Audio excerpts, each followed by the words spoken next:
Hi guys, good morning Medaram. ఈరోజు వచ్చేసేమో day 3. మనమైతే నిన్న 6 కల్లా మేడారం రీచ్ అయ్యి రూమ్స్ ఎతికి లాస్ట్కి అయితే మనకైతే టెంట్ దొరికింది. నైట్ అయితే టెంట్లో అయితే స్టే చేసాము.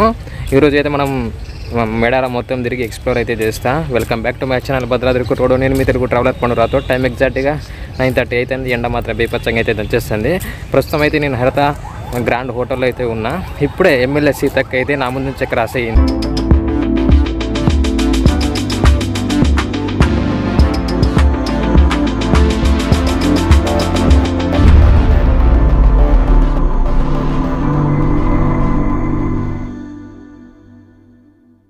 ఇది కనిపించేది అంతా హరిత గ్రాండ్ హోటల్. ఇక్కడ కనిపిస్తున్నాయి కదా, ఈ అయితే ఇక్కడైతే టెంట్లు అయితే వేస్తున్నారు, గుడిసె లెక్క కడుతున్నారు. ప్లస్ ఇక్కడ కూడా టెంట్లు అయితే వేస్తున్నారు. మొత్తం లారీలో మొత్తం అన్లోడ్ అయితే చేస్తున్నారు టెంట్కి సంబంధించిన సామాన్లు. ఇదే హరిత గ్రాండ్ హోటల్.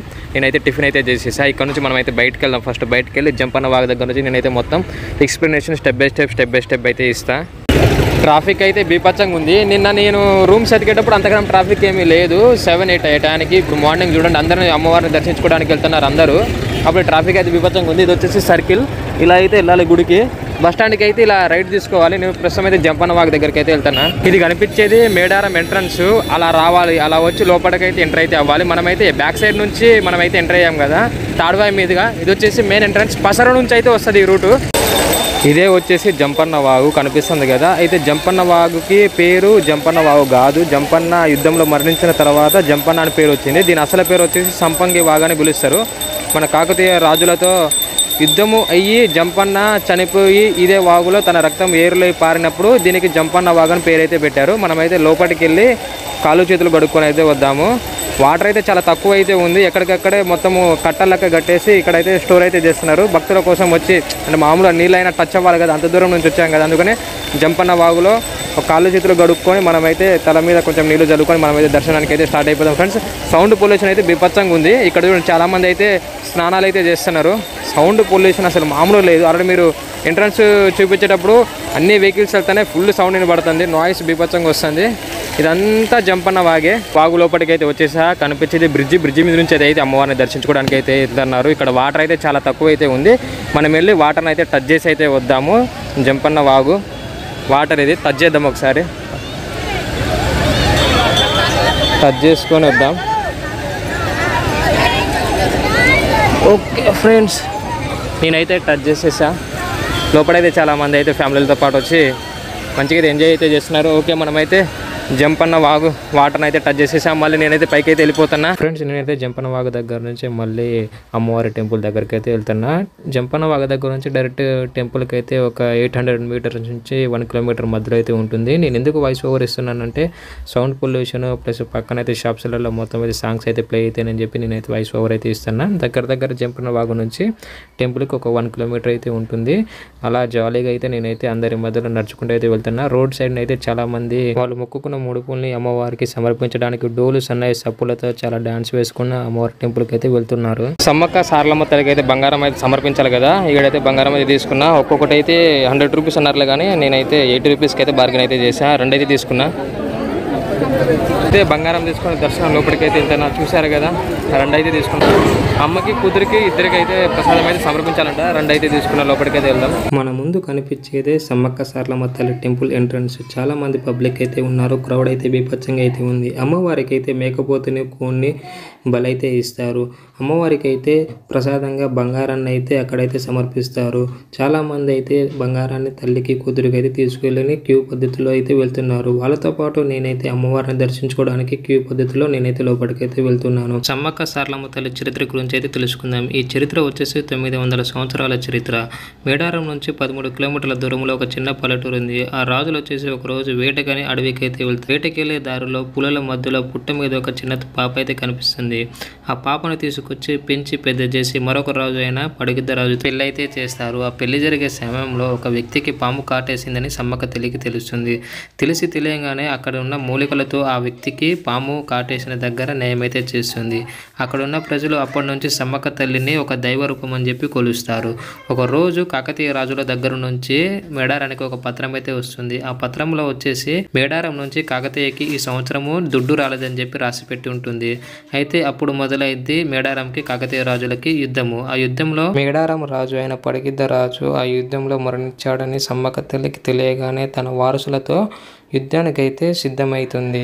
అప్పటికప్పుడే యుద్ధం స్టార్ట్ అయిన 20 నిమిషాలకి తన కుమారుడైన జంపన్న సంపంగి వాగులో పడి మరణిస్తాడు. అప్పటి నుంచి సంపంగి వాగుకి జంపన్న వాగు అని చెప్పి పేరైతే వచ్చింది. మరి హోరాహోరీగా గొడవ అయితే సాగుతుంది. అప్పటికి ఒక గంటన్నర తర్వాత సారలమ్మ తల్లిని వెనుక నుంచి అయితే వెన్నుపోటు అయితే పొడుస్తాడు. వెన్నుపోటు పొడవగానే కాకతీయ రాజుల్లో సారలమ్మ కూడా అక్కడికక్కడ కుప్ప అయితే కూలుతుంది. అవన్నీ సమ్మక్క తల్లి జీర్ణించుకోలేక మరి కొద్దిసేపు యుద్ధము కాకతీయ రాజులను అయితే పడగొడుతుంది. తరువాత సమ్మక్క తల్లిని కూడా వెనక నుంచి వెన్నుపోటు పొడిచి చంపడానికి ప్రయత్నం అయితే చేస్తారు. అయితే సమ్మక్క తల్లి సైన్యము చాలా వరకు అయితే మరణిస్తారు. అప్పటికప్పుడే సమ్మక్క తల్లి చిలకల గుట్ట మీదకి వెళ్ళి అదృశ్యమే అయితే అయ్యింది. అప్పటి నుంచి ఇప్పటి వరకు సంవత్సరానికి మినీ జాతర, 2 సంవత్సరానికి పెద్ద జాతర లాగా మన తెలంగాణలో అయితే జరుపుకుంటాము. 2014లో మనకి తెలంగాణ ఏర్పడగానే తెలంగాణ రాష్ట్ర పండుగగా మనమైతే మేడారం జాతరను అయితే సెలబ్రేట్ అయితే చేసుకుంటాము. ఇదే వచ్చేసి మన సమ్మక్క సారలమ్మ తల్లి మేడారం జాతర చరిత్ర. సక్సెస్ఫుల్గా అయితే అమ్మవారి దర్శనం అయితే కంప్లీట్ అయ్యింది. నేనైతే అమ్మవారికి బంగారం అయితే తీసుకెళ్ళా కదా, ఆ బంగారం లోపల సమర్పించేసి అక్కడ నుంచి మళ్ళీ బంగారం అయితే తీసుకొచ్చి అమ్మవారి కారి దగ్గర నుంచి దర్శనం అయితే మంచిగా అయితే కంప్లీట్ అయిపోయింది. 10 నిమిషాలు అయితే నేనైతే దర్శనం అయితే చేసేసాను. ఆల్రెడీ మీరు మొత్తం హిస్టరీ అయితే విన్నారు కదా, అమ్మవారు ఎలా అదృశ్యమయ్యారు, ఎందుకు కాకతీయ రాజులు మన మేడారం మీదకి యుద్ధానికి వచ్చారనేది మొత్తం అయితే మీకైతే చెప్పాను. ఓకే ఫ్రెండ్స్, మనమైతే వేరే ప్లేస్కి అయితే వెళ్దాము. అమ్మవారు అదృశ్యమైన ప్లేస్కి అయితే వెళ్దాము, చిలకల గుట్ట కాడికి. నేనైతే ఎగ్జిట్ అయ్యేసి నేనైతే మళ్ళీ ఎంట్రీ ఉంది కదా, ఎంట్రీ కాడ అయితే మన స్లిప్పర్స్ అయితే ఉన్నాయి. ఆ స్లిప్పర్స్ తీసుకోవడానికి అయితే వెళ్ళాలి. పబ్లిక్ మాత్రం ఘోరంగా ఉన్నారు. 10 నిమిషాల్లో దర్శనం అయితే కంప్లీట్ అయిపోయింది, కానీ ఫుల్గా నెట్టుకుంటున్నారు. క్రౌడ్ అయితే బాగానే ఉంది. నేనైతే సందులోని లోపలికి వెళ్ళి దర్శనం అయితే చేసుకొని వచ్చా. ఇది మన సమ్మక్క సారలమ్మ తల్లి హిస్టరీ. ఎవరైనా సమ్మక్క సారక్క జాతరకి రావాలనుకుంటే ముందే, అంటే ఈ మంత్ ఫిబ్రవరి 18వ తారీఖు నుంచి 22వ తారీఖు వరకు అయితే అసలు జాతర అయితే ఉంటుంది. 5 రోజులు చిలకల గుట్ట నుంచి అమ్మవారిని అయితే టెంపుల్కి అయితే తీసుకొస్తారు. ఈ మాత్రం పబ్లిక్ లేకపోతే ఇది మేడారం అని ఎందుకంటారు చెప్పండి? 2 సంవత్సరాలకు ఒక్కసారి వచ్చే జాతర, గిరిజన జాతర. అందుకనే పబ్లిక్ అయితే చాలామంది ఉంటారు. అందుకనే నెలన్నర అయితే జాతర అయితే సెలబ్రేట్ అయితే చేస్తారు, వాళ్ళ మొక్కుబడులను అయితే తీర్చుకోవడానికి. మన తెలంగాణ పోలీసు వాళ్ళు అయితే బాగానే బందోబస్తు అయితే చేస్తున్నారు. ఎక్కడికక్కడే చాలామంది అయితే సెక్యూరిటీ అయితే ఉన్నారు. చిలకల గుట్ట కాడికి అయితే వెళ్తున్నా. అమ్మవారు అదృశ్యమైన ప్లేస్ చిలకల గుట్ట కాడికి అయితే వెళ్తున్నా. ఆడికి వెళ్ళి అమ్మవారు కుంకపు రూపంలో చిలకల గుట్ట మీద అయితే అదృశ్యమయ్యారు కదా, ఆ ప్లేస్ అయితే మీకు అయితే చూపిస్తా. మీరైతే ఇలాగే కంటిన్యూ అయితే చూడండి. చిలకల గుట్టకి వెళ్ళే రూట్ వచ్చేసి మన సమ్మక్క సారక్క తల్లి టెంపుల్ ఆపోజిట్ ఉంటుంది. స్ట్రైట్ రూట్ ఒక 500 మీటర్స్ ఏమి ఉంటుంది అంతే. ఇది కనిపించేదే చిలకల గుట్ట. చిలకల గుట్ట చుట్టూ అయితే కాంపౌండ్ వాల్ అయితే కట్టారు, కనిపిస్తుంది కదా, ఇదంతా కాంపౌండ్ వాళ్ళ మీద అయితే మంచి డెకరేట్ బొమ్మలు అయితే ఉన్నాయి. ఈ గుట్టపైనే అమ్మవారు అయితే అదృశ్యం అయితే అయ్యారు. అయితే కాకతీయ రాజులు వెనక నుంచి వెన్నుపోటు పొడిసేసరికి అమ్మవారు గుట్ట మీదకి వచ్చి అదృశ్యం అయితే అయ్యారు. అదృశ్యమైన ప్లేస్లో కుంకుమ రూపంతో కొంతమంది రాజులకు అయితే కనిపించేసరికి అప్పటి నుంచి మేడారంలో గద్దెల రూపంలో అమ్మవారికి అయితే పూజలు అయితే జరుపుతారు. ఈ గేటు కనిపిస్తుంది చూసారా? ఈ గేట్ వచ్చేసి ఈ మేడారము ఆదివాసి గిరిజన ప్రజలు ఉంటారు కదా, ఈ మంత్ 18 నుంచి 22 వరకు జాతర అయితే జరిగేది కదా, అదే టయానికి ఈ గేట్ ఓపెన్ చేసి గుట్టపైకి వెళ్ళి అమ్మవారిని అయితే మేడారం గద్దెల దగ్గరికి అయితే తీసుకొచ్చి 5 డేస్ అయితే సెలబ్రేట్ అయితే చేస్తారు. చాలామంది అయితే కనిపిస్తున్నారు కదా, ఇక్కడ కొంతమంది అయితే ఈ చిలకల గుట్ట కనిపిస్తుంది కదా, అమ్మవారు అదృశ్యమైన చిలకల గుట్ట. ఈ గుట్ట మీద నుంచి 24/7 అయితే వాటర్ అయితే ఫ్లోట్ అయితే అంటే ఇక్కడ. అందుకనే చాలామంది అయితే ఆ వాటర్ అయితే తాగుతున్నారు. అన్న వాళ్ళు అయితే బాటిల్ నింపుకొని అయితే వెళ్తున్నారు. చాలామంది అయితే తాగొచ్చు అంటున్నారు. చాలామంది అయితే క్యాన్లు నింపుకొని అయితే పోతున్నారు వాటర్. తాటి మట్టు ఉంది ఆడ, అక్కడ నుంచి వాటర్ ఎలా వస్తున్నాయో తెలియదులే, కానీ వాటర్ అయితే బాగానే ఫ్లోట్ అవుతున్నాయి. క్యాన్లు బిందెలు అయితే నింపుకొని పోతున్నారు.